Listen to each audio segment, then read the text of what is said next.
দেশজুড়ে বইছে নির্বাচনী হাওয়া। এর মধ্যে কুড়িগ্রাম ৪ আসনে আলোচনার কেন্দ্রবিন্দু দুই ভাইয়ের লড়াই। একজন বিএনপি, অন্যজন জামায়াতের প্রার্থী। ভোটাররা বলছেন, এলাকার উন্নয়নে যিনি কাজ করবেন তাকে এগিয়ে রাখবেন তারা। বিজলি কেবলসের স্কিন কোটেড ইনসুলেশন আগুন প্রতিরোধী। বিজলি কেবলস, নিরাপদ আজীবন।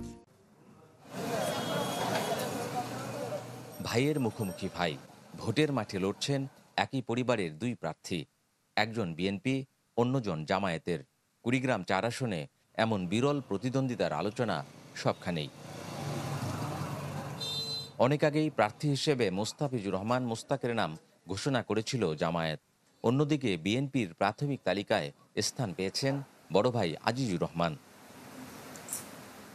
চিলমারি, রৌমারী ও চর রাজীবপুর নিয়ে গঠিত এই আসনে যোগাযোগ, নদী ভাঙন, কর্মসংস্থানের অভাবসহ নানা সংকট রয়েছে। কাজেই এসবের উন্নয়নে যিনি কাজ করবেন তাকেই এগিয়ে রাখছেন ভোটাররা। নদী ভাঙন এবং কর্মসংস্থানের যে সমস্যাটা, সেটা নিরসনের জন্য যে কাজ করবে, এরকম একটা নেতৃত্ব চাই। লেখাপড়া শেষ করে কর্মসংস্থান পাচ্ছে না, যে দলই আসুক না কেন তারা যেন আমাদের এই তরুণদের কর্মসংস্থানের ব্যবস্থা করে। দাড়িপাল্লা ভালো লাগছে, আমি দাড়িপাল্লা দেবো, আর যার ধানের শীষ ভালো লাগে সে ধানের শীষ দেবে।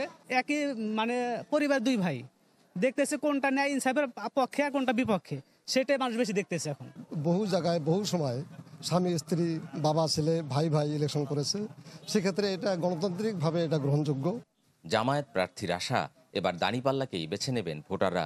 অন্যদিকে বড় ভাই আজিজুর রহমান মনে করেন, ষড়যন্ত্র করে তাদের পরিবারের মধ্যে বিভাজনের চেষ্টা চলছে।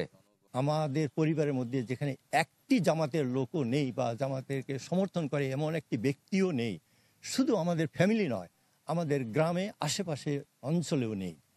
সেইখানে আমাদের মধ্যে একটা বিভেদ সৃষ্টি করার তারা একটা কূটকৌশল এটা নিয়েছে।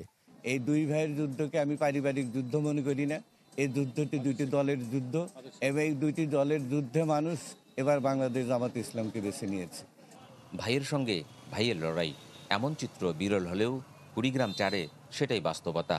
ভোটের দিন তাই এখন শুধু রাজনীতির নয়, পারিবারিক কৌতূহলেরও কেন্দ্রবিন্দু এই আসন। গোলাম মওলা সিরাজ, চ্যানেল 24, কুড়িগ্রাম।